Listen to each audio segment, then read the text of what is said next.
Hello and welcome to Sasquatch Secrets. I'm Nikki Colon. I'm your host. We're here. I delve into the deep, into the mystery surrounding the legendary creatures known as Bigfoot. Today, I'm taking a trip down memory lane to revisit a documentary from 1997 produced for British Channel 4 by the visionary Mark Scullett and directed by the talented Norman Hull. In this captivating documentary, British biologist and wildlife cameraman John Waters takes center stage as he embarks on a mission to capture the elusive Bigfoot on film. Joining him in this daring experiment is a team of experts and enthusiasts, including Larry Lund, known as the Sasquatch Sleuth, Harry Franzoni, a seasoned Bigfoot researcher, Patrick Denver, a master costume maker, and Dr. W.H. Fehrenbach, PhD, from the Laboratory of Microscopy at the Oregon Regional Primate Research Center. Together, they set out to push the boundaries of belief and skepticism, aiming to create a Bigfoot video so convincing that it could potentially change the course of cryptozoology forever. So get ready to uncover the truth behind this ambitious project as we dissect this Sasquatch research and unleash every Sasquatch secret hidden within this intriguing documentary. So let's dive in and bring this movie up. So I hope you guys enjoy. I'm going to be sitting in the background. We'll make that nice and big for y'all. Here we go. Maybe.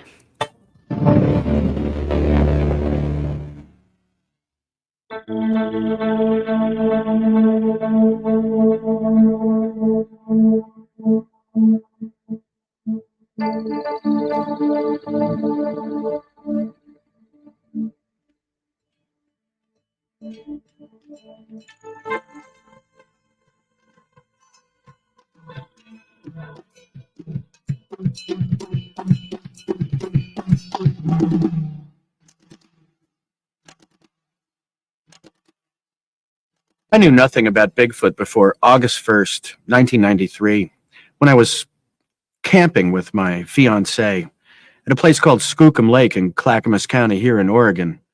And that is where I first encountered what I thought to be Bigfoot, or Sasquatch, as it's called.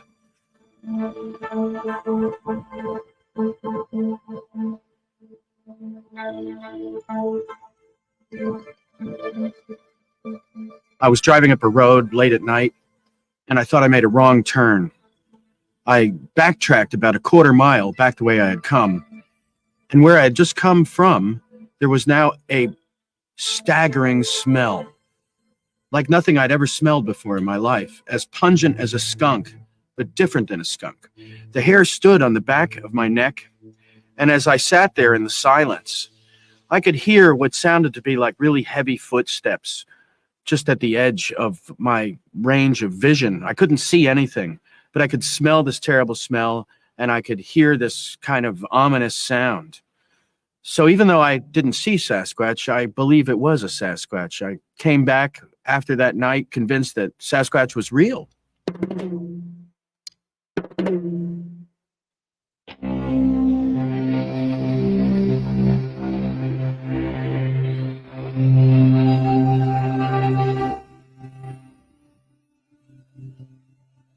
Bigfoot is either the most complex hoax that's ever been perpetrated on mankind, or it's a real animal.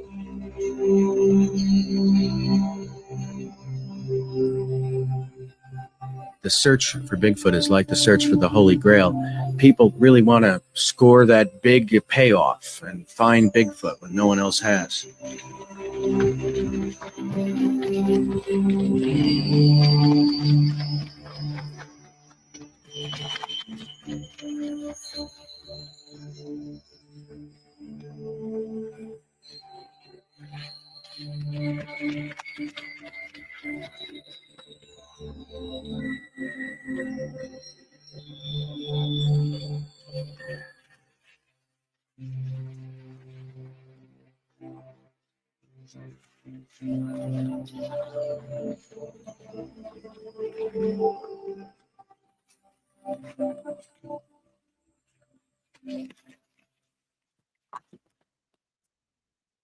Well, I've always been fascinated by the thought that there are large creatures lurking on the planet that have yet to be fully discovered.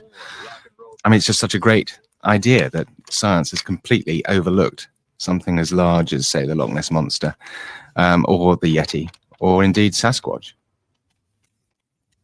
The first thing that occurs to you when you arrive in the Northwest is that there is a lot of space for a creature to hide in.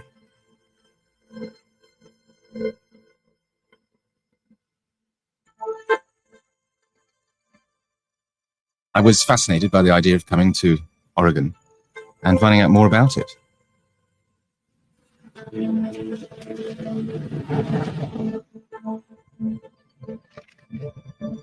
I saw a film a few years ago. It was taken in California. And it's the only footage, as far as I know, photographic evidence that there is a Sasquatch or Bigfoot lurking in the woods of Northwest America.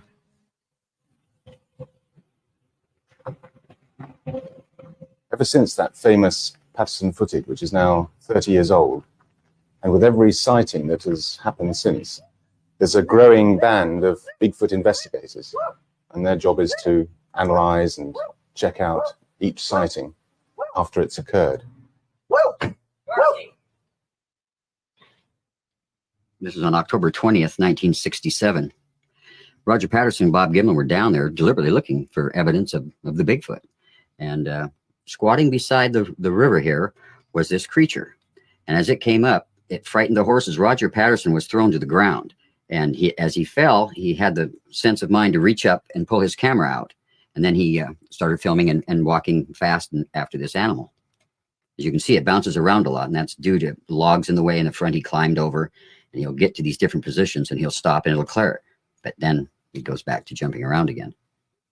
And there is just walking away, and it then disappears up into the hills or into the... Yes, she disappears into here. This trail curves right back to here and then cuts back. But they didn't go any farther that day. They just stayed there where she disappeared. You say she? She. How do we know it's a she? Well, in frame 352, and that's our most famous film piece in this, she turns towards the camera, and as she does, her breasts swing over right in here. She'll get right over here now, 352. I see, yeah. And her breasts roll. They just more or less undulate. You see them roll over. Pretty elaborate thing for a hoaxer to do, too. I would think so, too, to go to that extra trouble to try to make that look real also, not just the walking or the hair-looking thing walking away, but to have those breasts come in, and they do, when you see them up close, to look real. So that would be quite a bit to go through just for that effect. The Earth 105 105-minute music suite. To start the workday at 8:55 a.m. Adam and Chris, mornings on Rock and Roll Classics, Earth 105. Okay, we bring before microphones to be demeaned at least two Bigfoot experts, and they're also joined by a nature photography, John Waters. We welcome to our microphones Henry Franzoni as well as Larry Lund. Good morning, guys. Hey, Good morning. Larry, thanks for we got the first thing that we have to say from the Adam and Chris show is, quite honestly, thank you very much. I don't think we've ever received a gift quite like what you've said on the broadcast console up here today. The ceramic imprint of An Bigfoot. alleged Bigfoot, yes. Wow, that is something else. How did the Bigfoot research project start up? It's a pretty weird thing to maybe go to financiers and say, you know, we're trying to track down an 8-foot monster. Who the heck would give him money to do something like that? A lot of people. It's pretty wild. I'm not sure. There's a lot of people interested in this subject, and you spend enough time in the field, you meet more people, and they come along and fund you a little bit here and there. Larry, I want to ask you, you have not personally seen a Bigfoot before. I have not. Have you come close? Couldn't tell you. I heard a scream one time back in the early 60s that didn't sound like any mountain lion or anything I've ever heard before. My uncle was along. He also said he'd never heard something like that before. But that's as close as I can say I've ever came to the creature. Oh, wow. That's incredible. Henry, what about you? Me, I've heard something that I think is Bigfoot, and I've smelled something that I think is Bigfoot. But no, I've never actually seen anything. We actually have a caller on the line right now. And caller, do you have a question for our Bigfoot crew at all? Yeah, I've been a hunter. I lived here all my life, and I've never seen nothing like a Sasquatch. Why is it some Englishman's going to come over here and get this thing on film when we're out there every day and we don't see him? An angry man. Whoa. Yeah. Okay. What do you have to say about that, John? Well, I mean, I agree. It's a very, very difficult. It's probably mission impossible for a wildlife cameraman to come here and film Sasquatch. Yeah. But it's fun to try, and there are people who have certainly seen something out there. Okay, well, we'll play a little number that's dedicated to Sasquatch reproduction now. At 19 before the hour, it's Rock and Roll Classics, Earth 105, the Adam and Chris Show.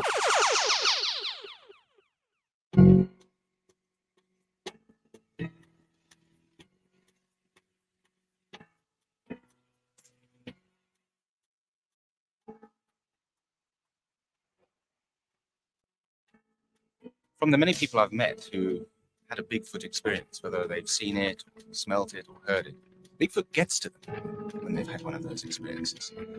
And many of them become absolutely obsessed, passionate about the quest for the truth about Bigfoot.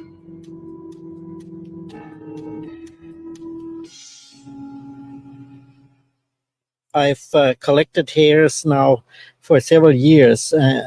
Identifying Sasquatch hair is, of course, difficult because virtually all hair analysis is done by comparison, and I don't have a standard of comparison of Sasquatch hair. So I have to do it much more by inference and logic and coincidence. The attitude of most scientists is to relegate it to the tabloids. But that is done from a standpoint of total ignorance about the available knowledge, the available information, which they simply do not inform themselves about. To really convince the skeptics, it would probably take the equivalent of a skeleton or a severed head or an arm or a leg or something of that nature.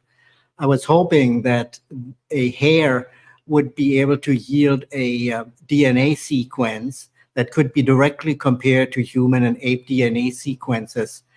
Unfortunately, the hair has not generated DNA to the degree that it can be sequenced. In that respect, it is different from human hair. We can say at least that much. But there's one scientist who works in this field, Grover Krantz, who said even if you had a corpse, you'd have to drag it physically from meeting to meeting and rub people's noses in it before they believe it. One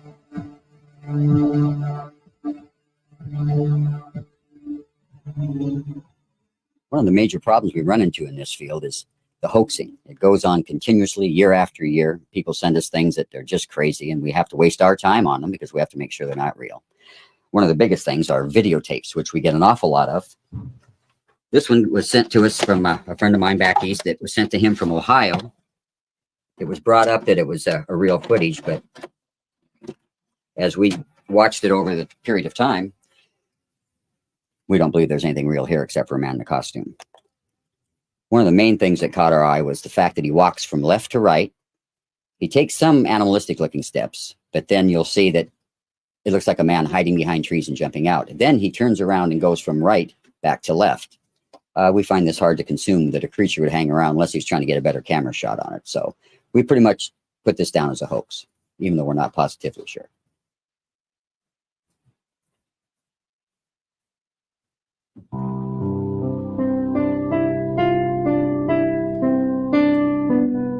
It seems that a lot of the passionate Bigfoot hunters actually ignore a lot of the evidence that is within a sighting that actually is making it rather dodgy, rather fanciful, and just picking out those bits that fit their particular picture of Bigfoot, probably because of that sort of wall of negative opinions they're getting from everyone else.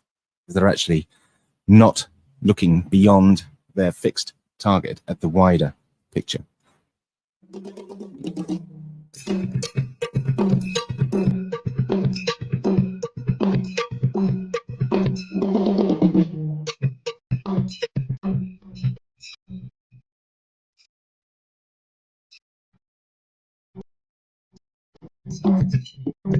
I think that this drumming that I'm doing will possibly entertain Bigfoot.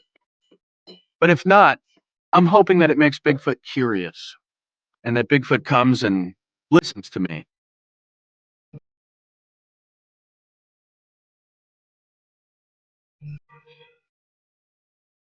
A lot of times Bigfoot is seen observing people operate heavy machinery in the woods.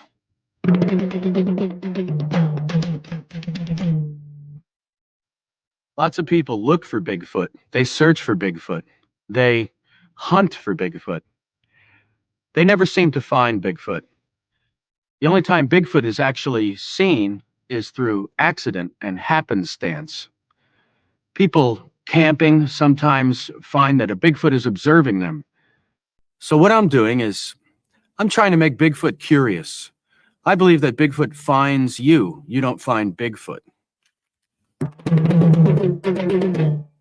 There are a disproportionate number of reports of people whose car broke down in a forest on a lumber road somewhere, and they sit there, putter and clank around on it, and then after some while they notice they're being observed by a Sasquatch. Children's shrieking attracts them. It's presumably a sound that carries a long distance, and it's singularly unaggressive a sound. I mean, they're attracted to little tiny children, I suppose, the way we would be attracted to dwarfs. They look weird and comical to us and worth investigating, and that applies to them with respect to us.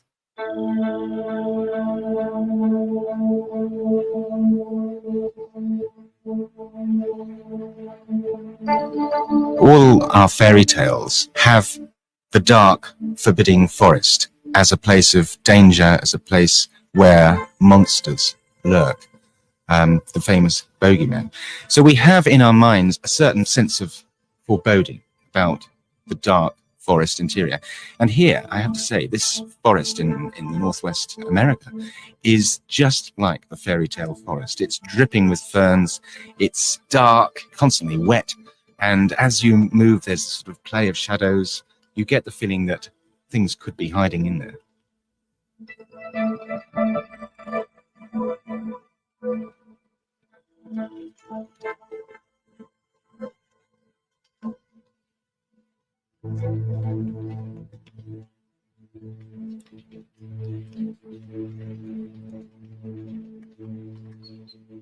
There's a guy called Ron Moorhead who for several years had a cabin way up in the remotest parts of the Sierras of Northern California. And he was there one time with a friend, and every evening they used to hear some absolutely bizarre noises and calls, and they couldn't figure out what the hell it was. And so they took up a tape recorder one time, and this is what they recorded.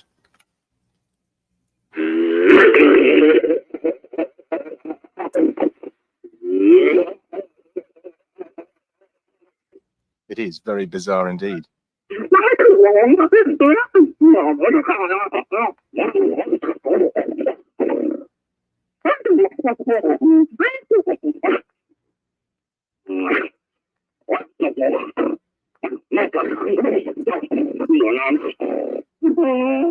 We decided to record the sounds and put them on a CD and a cassette and make them available to people. We do believe these creatures are trying to communicate with us, though, and we, as we speak, are having the linguistics people look into it. They are very encouraged. What they're saying so far is that humans cannot mimic these sounds, that the range supersedes what a human can do. The tapes were shown by a previous study at the University of Wyoming to be spontaneous and no signs of being re-recorded or pre-recorded at altered speeds. So the idea of a hoax is very improbable as far as professionals are concerned at this time.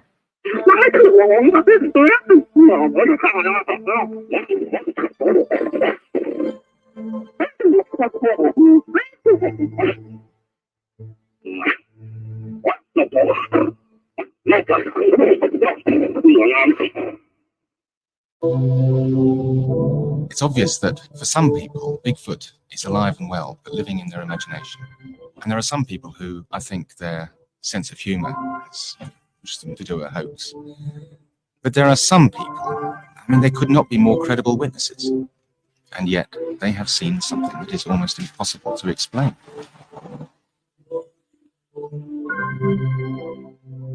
I was with my combat engineer unit doing demolitions training, and we had just done some explosions at a second site, approximately as far away as that corner you see down there, about 400 meters or so away.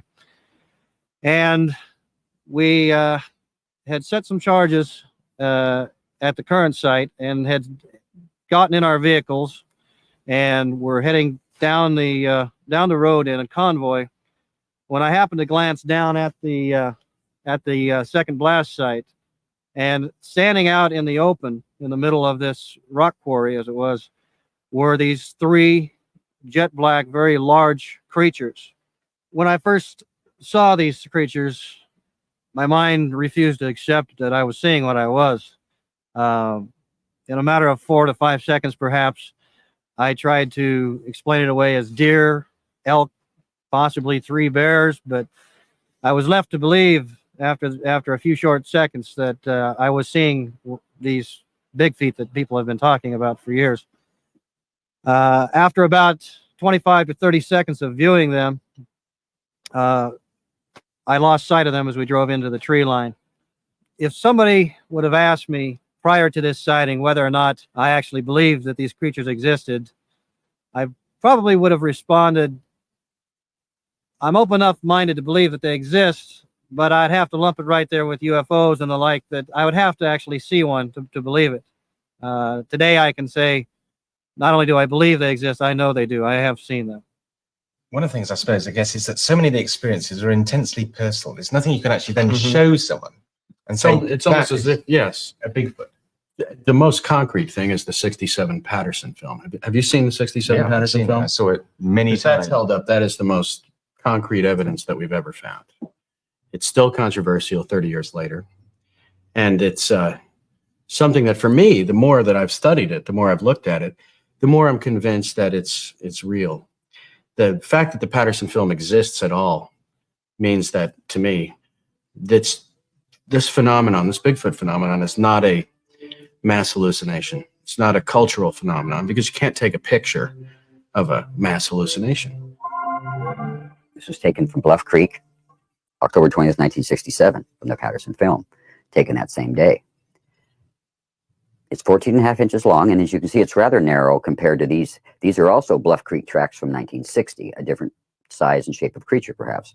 But these are fairly narrow, and they widen at the top. Now, that's 14.5 inches long. But comparing it with one of our top basketball players, Shaquille O'Neal, this is his last year's shoe. Actually, it's a size 20 Triple H.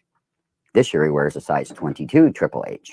And as you can see, he somewhat dwarfs this track. There's no reason why there couldn't be a primate out there walking in the woods with a good-sized foot like this. I've looked at it for 3 years. I've looked at it hundreds and hundreds of times also. And a couple things stand out to me now. But the most interesting thing for me is the walk, because the creature walks differently than a person does or than a gorilla does. A gorilla walks from the quadriceps. When he's walking up, he holds himself up at the back of his legs. So he kind of walks in an awkward way when he's upright. Hominids are adopted for upright walking. They've got a big butt, big gluteus minimus and a gluteus maximus. And when we walk, each step that we take, we lock our knee. We actually transfer our weight to the next time we put our foot down, we lock our knee. And the creature in the film doesn't do this. It doesn't walk like a gorilla, and it doesn't walk like a man. It keeps its leg bent. The straightest it ever gets is at about 15 degrees. And the best analogy I can make is that it walks like a person cross-country skis. It kind of shuffles along like it's sliding skis, like this, with its legs continuously bent. Whereabouts is it being seen now? I mean, it's still in the same sort of areas as before? Yes. In the whole of the Northwest, or is there anything In the around mountains here? in the Northwest, Yeah. predominantly. Anything around here? Yeah, in the last 2 months, we've had a flurry of sightings around Goat Mountain.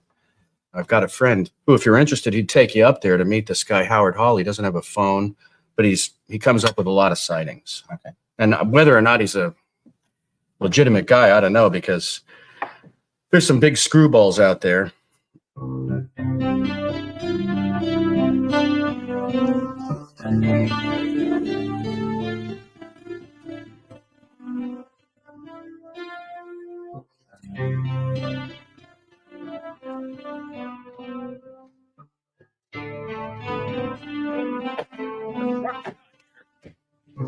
I'll see if there's a note or something on the door. No. Appears that he's not home. He must be out doing his rounds someplace, checking on equipment. Does he like you to come back, or do you think he's way up in there? It's hard to say. I don't know his schedule at all. I've only met him the one time, so very likely he could come back at any given time. Howdy. How's it going? You caught me out on a walk. Hi, Howard. How are you? Oh, not bad. Yourself? Oh, pretty good. Howard, this is John, and you remember Wes. John is Yeah. from Howard. Howdy. John is from a filming crew that's here to do some filming and wants a good area where you've had sightings. And as you told me you've had quite a few situations up here where you've seen or heard something unusual. Yeah. Well, what are the chances of, if I came up here one night and seeing some signs or evidence? Waste your time. That's where a lot of people are messing up. You've got to be here like a week or two, something like that. Let them know you're here. Have you seen them just around here? Yeah, something caught my eye right in the middle of the road there. So I stopped right here and I kicked the flashlight on and I saw something turn and go like this. And I was looking at it for a minute going, because I couldn't see no eyes or nothing like that. Looked down a minute, looked back up, and went, that's Bigfoot.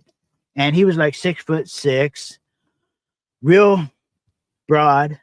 And no, he does not walk all hunched over like the Hollywood Neanderthal. And I turned the flashlight off, he was gone. But the next morning, to show that I had acted with couth and etiquette,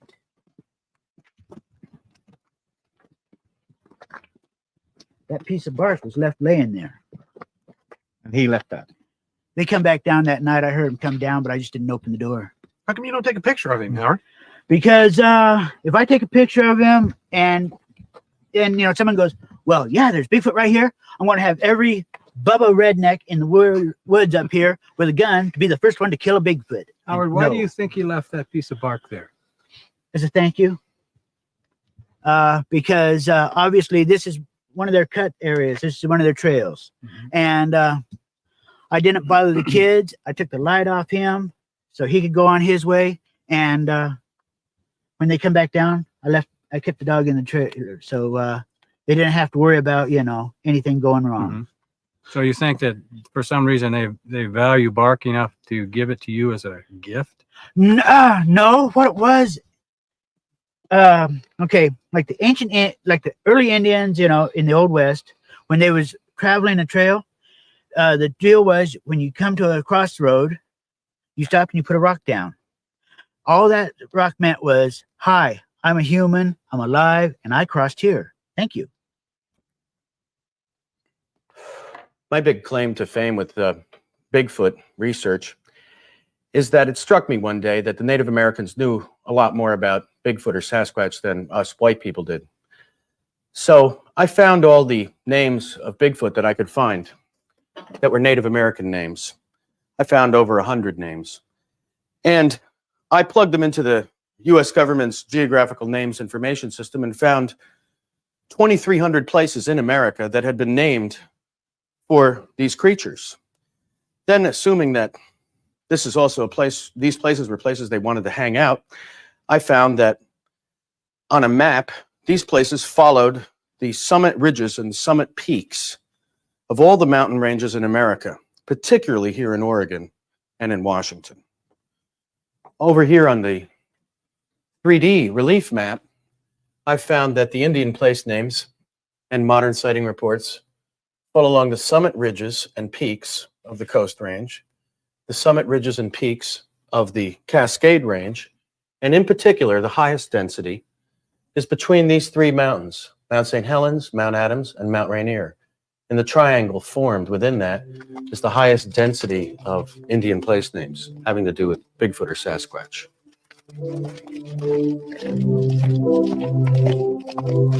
In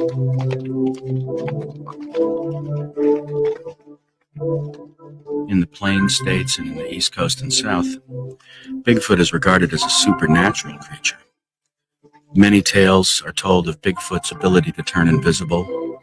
Many stories mention that Bigfoot is telepathic. And many stories talk about the appearance of Bigfoot as an omen or portent that mankind must change its ways or face certain destruction.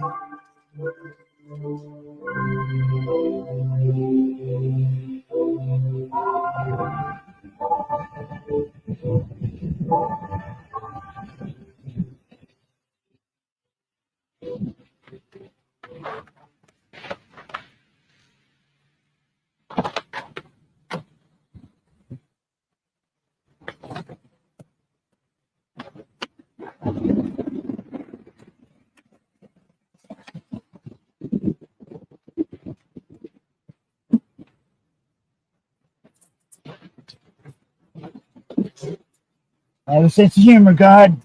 Don't pull no trees down on me.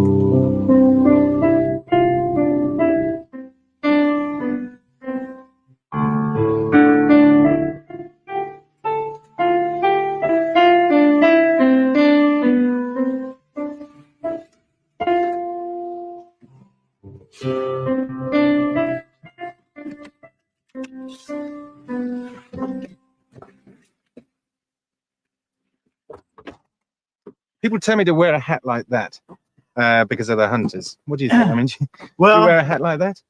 no, I don't. But you know, because I've seen hunters that'll shoot at orange. But if you're going to take and be looking for like Bigfoot or something like that, wear that.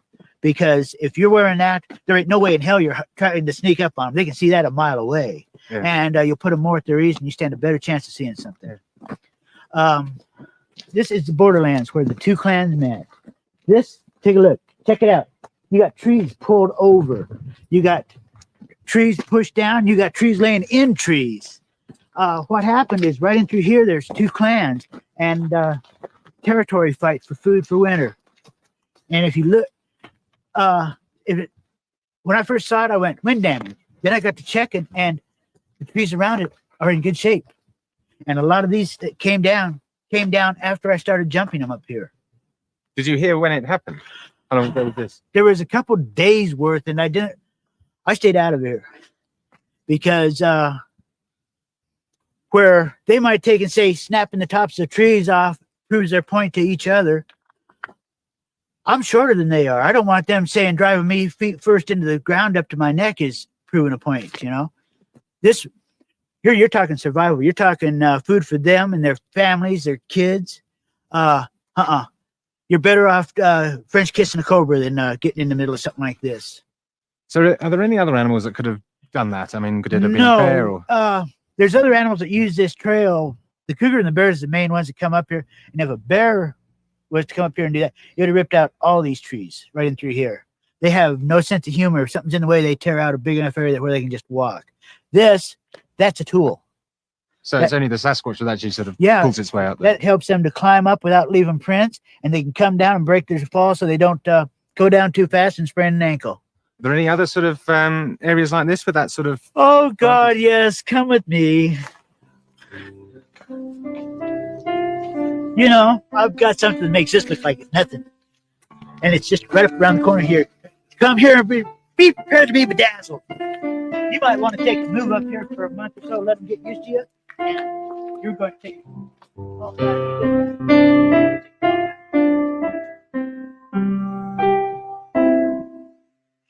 They have found twisted trees like that up to close to 4 inches in diameter. And it is one of those phenomena which is virtually impossible to hoax, because no matter what sort of an instrument you put on the tree, you either put it far apart and then you twist the entire thing open, or you put it tighter together to get this tight twist, and then you chew the bark to smithereens.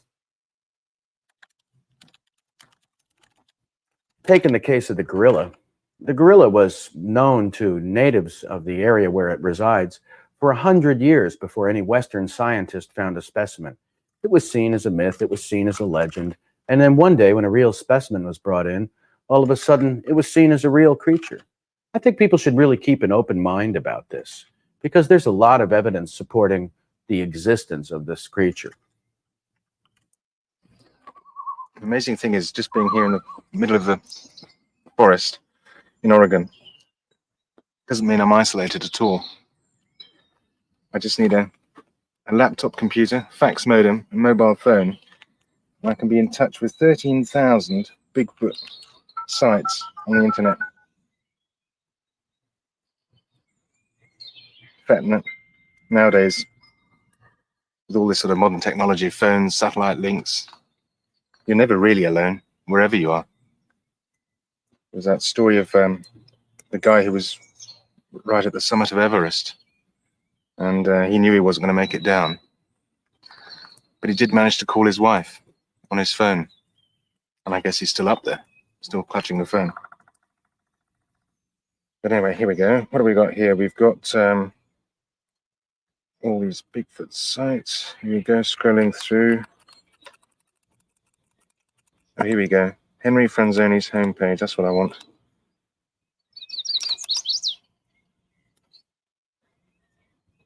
My personal quest, as silly as it sounds, is to make friends with Sasquatch. I believe that great benefit can be derived for both species, both Sasquatch and human, by having some sort of communication between the two species. We may be able to help them. They may be able to help us. We may be able to set habitat aside for them, even though we've never found one. They may be able to shed some light on biology or the human condition that we've never even dreamed about. Well, of course, eventually you come around to the droppings of Bigfoot. Inherently, it's very difficult to assign a dropping to an unknown animal if you don't have a type dropping on hand, and there's no absolute way of identifying it. I know of only one dropping that seems to fit the bill, and that consisted of a sausage, a folded pile of sausage, about a foot high, 36 inches long, if you had unfolded it, and 4 inches in diameter. And a wit, in fact, Larry Lund mentioned that that's perhaps the reason why you hear loud screams in the forest occasionally.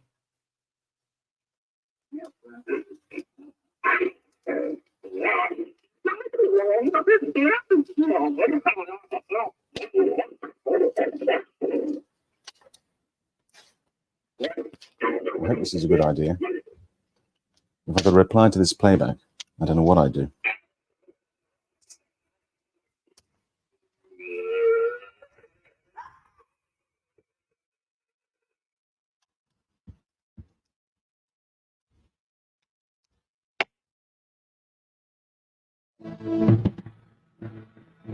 He was looking for...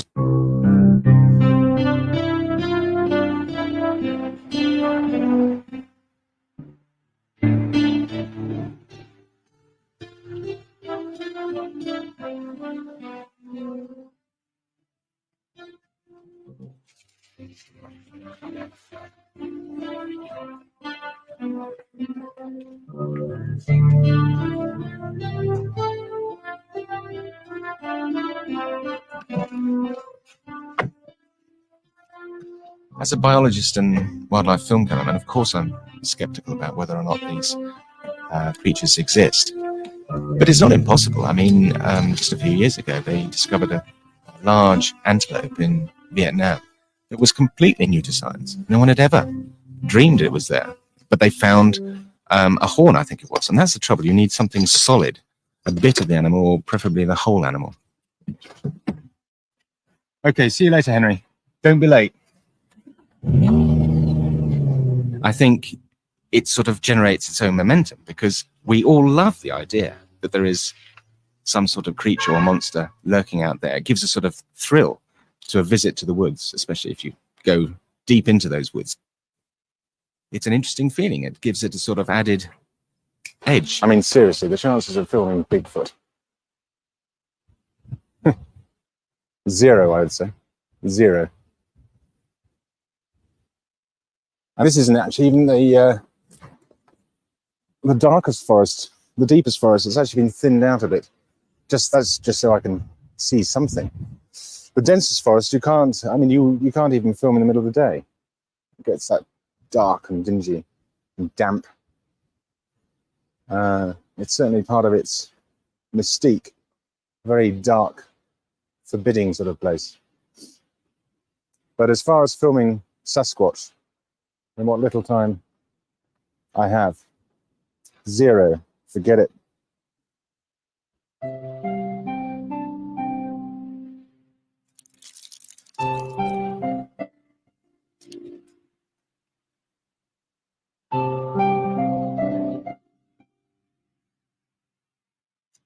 Over the 3,000 sightings that I'm aware of, every one of them has occurred by accident. It seems that they know we're coming. Now, John Waters is out in the woods right now, and I think his chances of actually filming a Bigfoot are 3 million to 1, or perhaps they're even 0. Because it seems that every time someone attempts to do what John is doing, they come up with nothing. Patterson himself, even though he set out in the woods to film Bigfoot, he was never able to duplicate that again in his life. It was a one-time occurrence.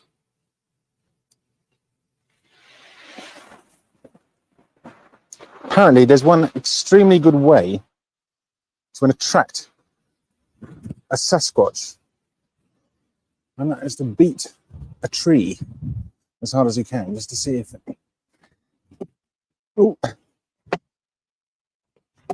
Just to see if you get an answer. Try again.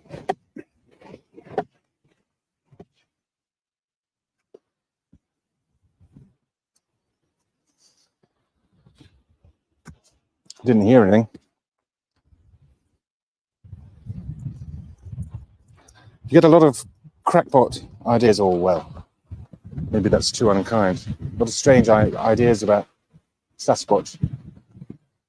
But at the end of the day, I mean, the people I've met who've had experiences have been very real experiences and have left a very great impression on them. But it's all personal experiences. There's no hard proof for the rest of us to look at.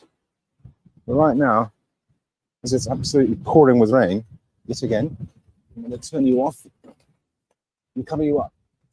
As far as the place of a Bigfoot in the animal kingdom in general, it is obviously a primate.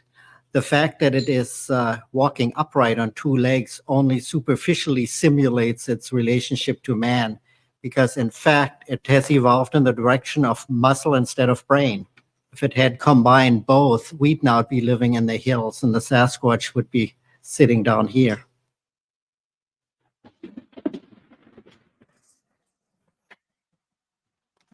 Weather is just horrible.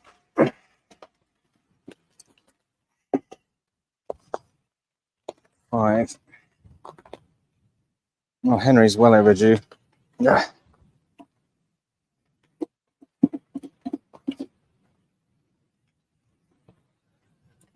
Come on, Sasquatch.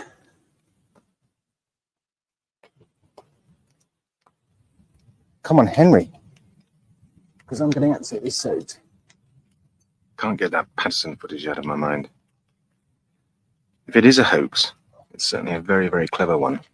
And it's defied complete explanation for a long, long time. I suppose the only way to find out is to do a hoax of my own. See if I can't baffle the experts. Can I speak to Patrick Denver, please? Oh, hello, Patrick. It's John Waters here. I hear that you're in the sort of costumes and special effects department. Yeah? Well, I think I've got a job for you.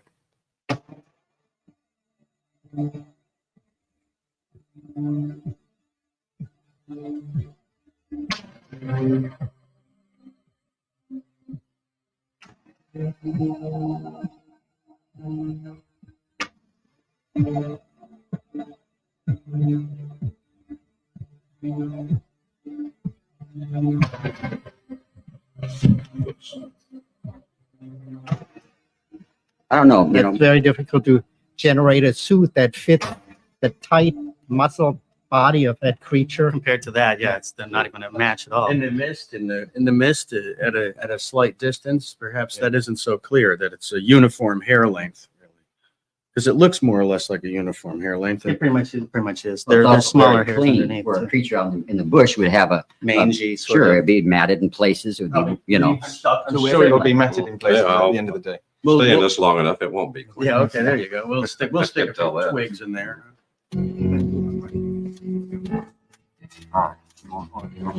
Yeah, that's not true. Wait.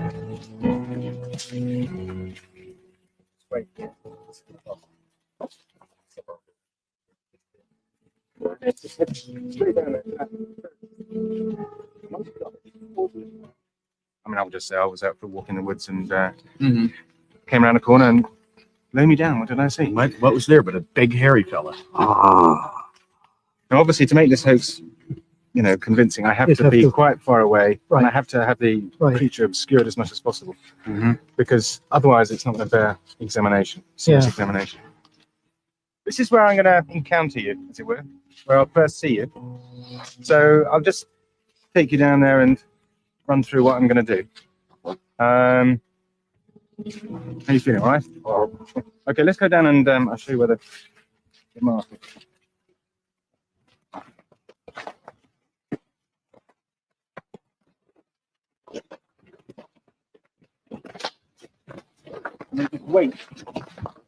Wait here.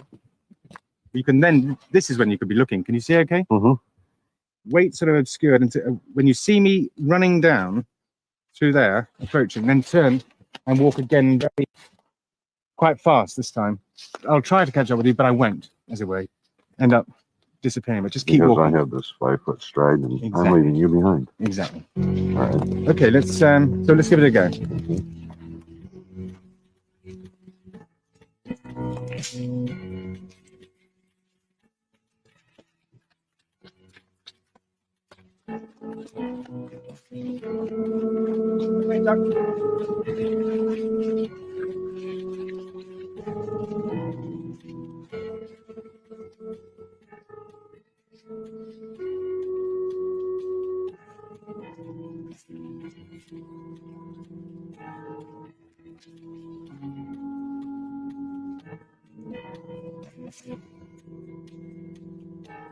How was that walking through there? All right? Yeah. Are your feet all right? You're not. That's Well, they're going to freeze up and fall off pretty soon, but other very than that, I'm cold. okay. Yeah. Well, we won't be long. I don't think we'll be very long. That was good. It's certainly indistinct, very shaky because I'm handheld. What I might do now is do it slightly wider because that was a lot of that was quite tight. But if you can leave that tree where you were a little earlier, okay, that'd be great. That was good. It just looks like a guy dressed up in an ape suit. Yeah, I can see that about the hair. But I'm trying to hide that as much as I can by keeping him obscured and distant from me. Yeah, will more distance help at all? I mean, if you film it further away, He'll be smaller in frame, but it might be more effective. Great. Okay, so I'll give it another go. I'll just get everything mussed up as if it was. Get the focus wrong for starts, which I probably would have right at the beginning. And off I go.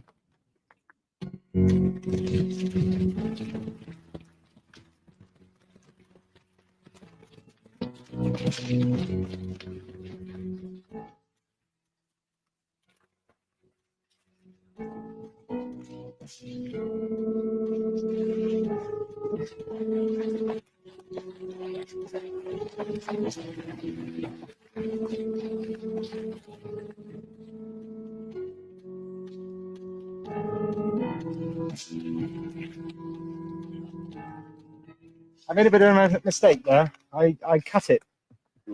I cut it as I ran down a hill, so that's no good. And I wonder if next time if you can, rather than going straight away from me, you perhaps just keep on going around that corner, and then you'll be much more obscured by this tree. And then find somewhere to hide, and I'll come as far as this tree, and I won't see you, and that'll be my end point. Okay? Okay. You'll have a little 5-minute rest. Get your breath back.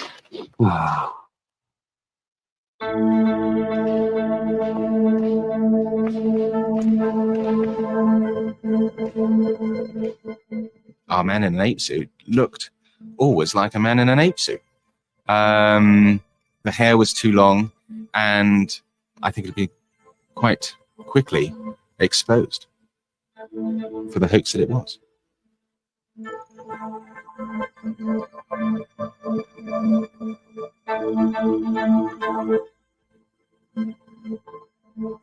Patterson's legacy is really a piece of footage that refuses to lie down.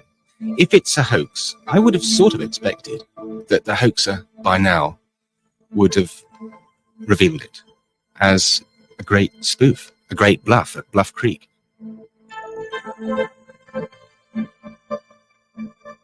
Science needs a corpse. I don't know whether Bigfoot is ever going to provide a corpse for science to dissect and catalogue. Until it does, then the Bigfoot mystery survives.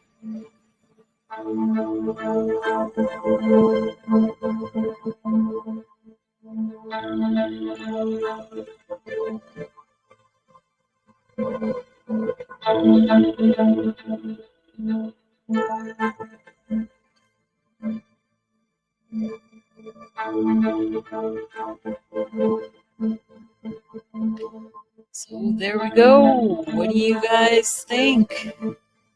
Take that off there and let me stop it over here on my end. Pretty good. Pretty good little documentary there.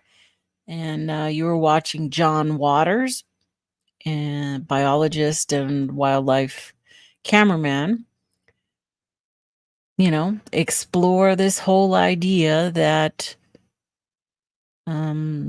whether or not Bigfoot is real and how well could he create a Bigfoot film. And he did do it. It wasn't that great. He was right. It still looked like a man in a suit. But I think that has to do more with the suit itself. Don't get me wrong. I think Peter, what was his name? Patrick Denver did a good job on the suit. It was just too much hair. I think there was too much hair. It almost looked like fur. And I don't know why some costume makers don't explore the whole idea of using the mesh instead of like a wig. Okay, women's wigs are looking really, really good these days. Why are they not using that material to make a bodysuit that would literally go on like nylons, you know, that would hug? You need somebody that totally hugged the body, and each one of those hairs needs to be installed instead of a whole fabric of hair, you know, to be weaved and sewn together. It should be where you have your nylon suit and each hair is placed strategically. Then you would get a very realistic looking suit, I believe, because you could, you know, eliminate a lot of the hair that naturally rubs off under the arms, right here on the chest, near, you know, taper the face better, because you have this hair and these eyes pop out and it just looks fake. It doesn't look like something really natural to me. And even according to encounter descriptions, it doesn't seem quite right. Too much hair. I think all these suits have way too much hair involved. But anyway, I hope you enjoyed it. And I'll be sure to leave all the links to the original movie out there, or documentary out there, from To the End of the Earth, Bigfoot Monster Mystery. And you can rewatch it. I took a couple little sections out just to shorten it up a little bit, but mostly music, because we'll see what happens with this one. But hope you guys enjoyed it. Please be sure to hit that like button for me. If you like my content, let me know down in the comment section down there. Check it out and share it around. So I shall see you guys in the next chat.